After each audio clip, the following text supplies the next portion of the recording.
I'm Cam Smith from Clarify Wealth.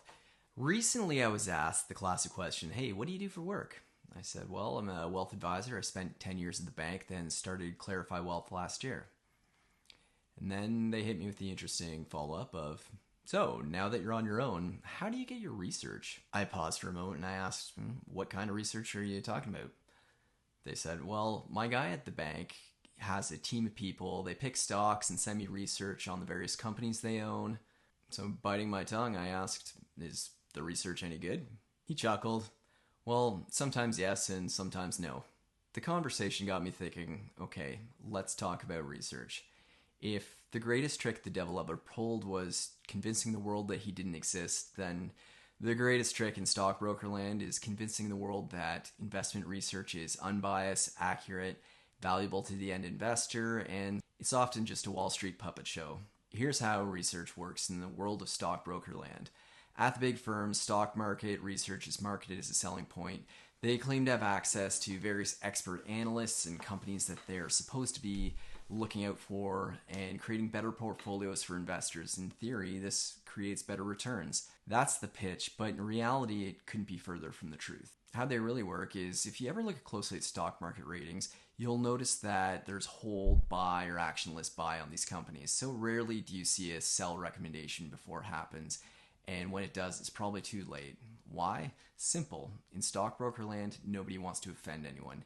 Investment banking is huge revenue for these firms. If a company needs to issue debt, stock, or structure a merger, they call the investment banks to help, and these banks want to stay on companies' good side. So calling their stock a sell doesn't do anyone favors. Now, picture a magnet next to a compass.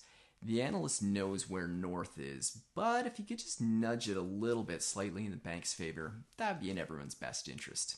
Well, not everyone. Clients aren't supposed to see this. They're supposed to see the buy ratings, the 12-month target prices, the dividend yield, expected returns, and leave thinking that they've made solid decisions with their money. But the mucky questions like, is this even legitimate research, are rarely asked. Defenders of stock research will argue, so what if they're skewed? Just interpret them better. A hold really means a sell, a buy really means a hold, and there's still useful information in there. But is there any evidence that these reports are more than just a facade, a puppet show to make brokers look like they're offering value? Now let's look at the numbers. David Draymond found that 59% of Wall Street consensus forecasts missed their targets by more than 15%. He also found that between 73 and 93, in nearly 80,000 estimates, there was a 1 in 70 chance of being within 5% of the actual number. For context, a broken clock is right 1 out of 720 times each day. Wall Street forecasts then are only 4 times more likely to hit within 5% of the actual results than a clock showing the correct minute. Now let's compare this to Spiva, which releases annual reports comparing the performance of active managers, the professionals that are paid to invest money on other people's behalf, the very people who would use brokerage reports to manage portfolios. Well, year after year, these managers rarely outperform their benchmarks over time. In Canada, 76% of managers underperformed the TSX over a 3-year period, and this increases to 93% over a 10-year period. The results are consistent around the world, with the US, Europe, Australia, and Japan all showing similar metrics.